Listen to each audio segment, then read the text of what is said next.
Good morning, everybody.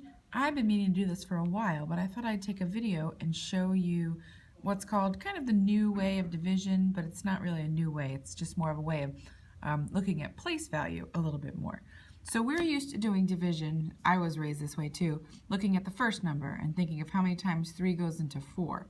But what I'm doing with the kids is I'm actually showing them to look at the entire number. We're thinking about how many times 3 could go into 4,000, or what I say to them is, what times 3 could get us a number that's equal or close to 4,000? And here's what often they come up with. They'll say 3 times 1,000 equals 3,000. I said, okay, cool. So we'll put the 1,000 outside here. We're kind of looking at it like 3 times 1,000 equals 3,000. Okay, so that leaves us with 1,684.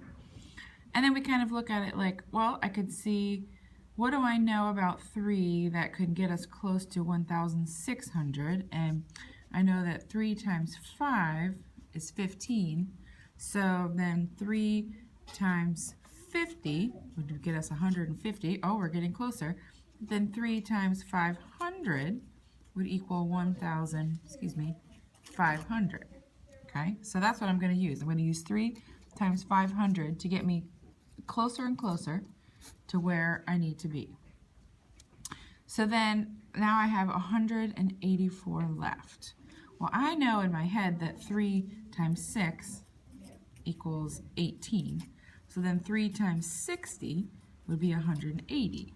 Okay, so that's what I'm going to use next. I'm going to use 3 times 60 to get 180, and that leaves me with 4. Well, of course, 3 times 1 is 3. So then that will give me 1,561 with a remainder of 1. Okay, so that would be my official answer.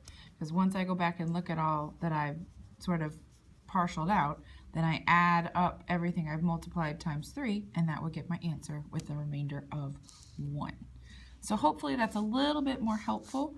Really, we're just kind of using what we know about multiplication to help us with division, but it gets at more of the place value because then we're looking at the number as a whole and not just a tiny part of it. We're not looking at this 4 like it's a 4. We're thinking about the whole number, and we're getting a greater number sense, as in, 3 times 1,000 instead of just 3 times 1. To get us 3, we're getting 3 times 1,000 to get us 3,000. So feel free to try this on your own or with your students, because eventually all of them will be getting to this point. Some of them are doing division in other ways that's successful for them, but for those that need a strategy, or this is what they call, long division. It's not technically the long division that you and I learned. It's more, I call it place value division, but I'm sure there's another technical name for it. Hopefully this has been helpful. If you have any more questions, feel free to let me know and try it on your own. Thanks so much. Bye-bye.